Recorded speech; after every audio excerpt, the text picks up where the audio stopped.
Well, good afternoon from the cottage farmstead. Hopefully you can hear me over a lot of the construction noise going on inside. We have a brief break in the air compressor that has been running a lot as we're using the nail gun upstairs. So today we came with the intention of putting the floor in upstairs. That was the last thing that we needed in so that we could finish the electrical. Because in our, we're terming the ballroom, it's our big bonus room that got larger as our build went on. We needed to put up an extra wall that wasn't framed originally because we had told the builders we wanted it to be an attic. So I had to put the floor in so that we can put the studs in so that we can put the electrical in. So that's one of the last things that we needed for electrical.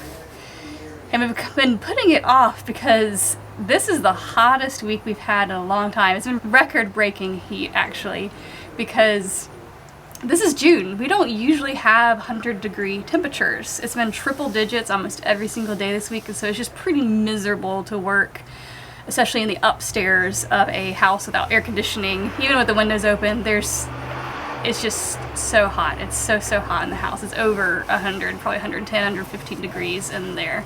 So as you'll see throughout the video montage that we have here, that we're all very sweaty as we're working. Since we had the air compressor running so much, I wasn't really able to talk over it. So it's going to be mostly a video montage this week of some of the things that we're doing upstairs.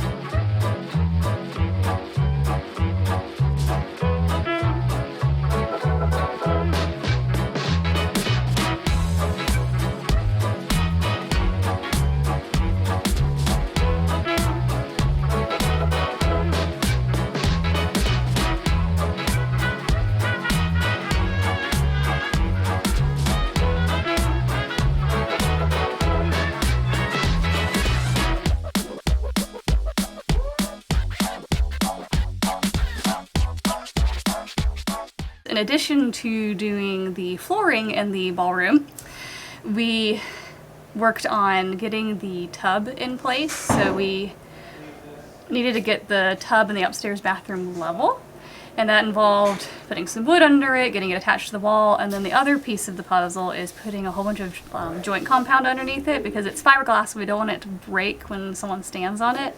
So we had two, I think 5-gallon buckets of joint compound that we just crammed under there, and we got covered in it. I mean, I couldn't film most of the time because I had it all over my hands. My mom had it all over her hands too. So that was another thing that we worked on when my mom and I were not needed with helping with the carpentry. We were sticking joint compound underneath the tub to prevent future cracks in it.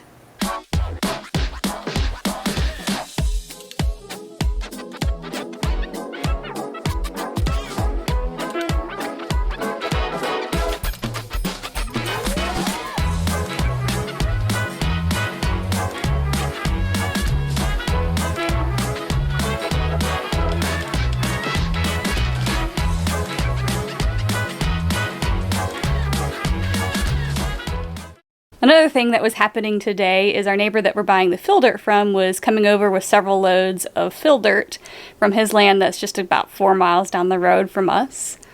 So we got quite a few loads up front and a few around back because we do need to fill in around the septic tank area and under the carport area. Up front you can see that the grade is pretty high. Right after we took this video, we actually had to do some deep soul searching on what we were going to do because there's just not enough dirt to do the grading as high as we were thinking we were going to do it. And we don't want to spend all of our money just buying dirt. There's stuff that we want to finish inside that has higher priority. So we're going to be taking this grade down a little bit so that we can determine, do we need 1 or 2 more loads of dirt to finish the grading. So that's something that's a work in progress and we'll hopefully be wrapping up over the next month or so.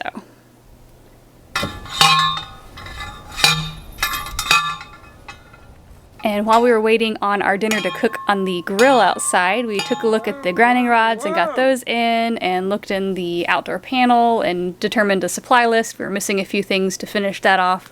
So we were going to make a run to Home Depot before we finished that off. So we got a lot of little things accomplished.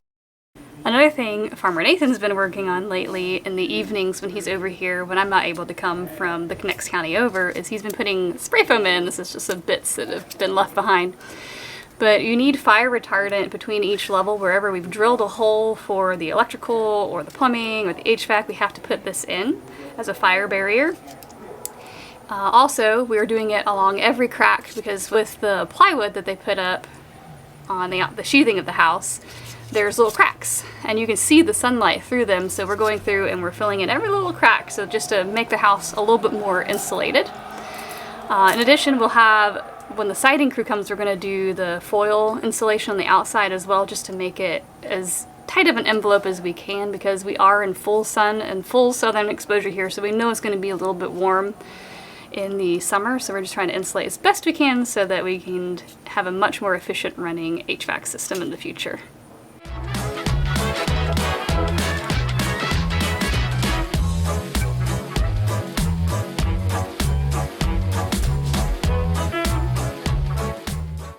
Something to say for yourself? I'm hot, I'm sweaty, I'm hungry. As you can see, we had a hodgepodge of a day, just lots of little projects. And one of the reasons we were doing all those little projects is we took a look at the rough-in checklist that the County of Anderson provides house builders. And we're like, oh, we need to do this little piece, or oh, we need to do a little fire caulking here, and a little bit of this over here, oh, the grounding rod needs to be over here. So we were just kind of going through the list and making sure we're hitting all the things that they want to see at rough-in.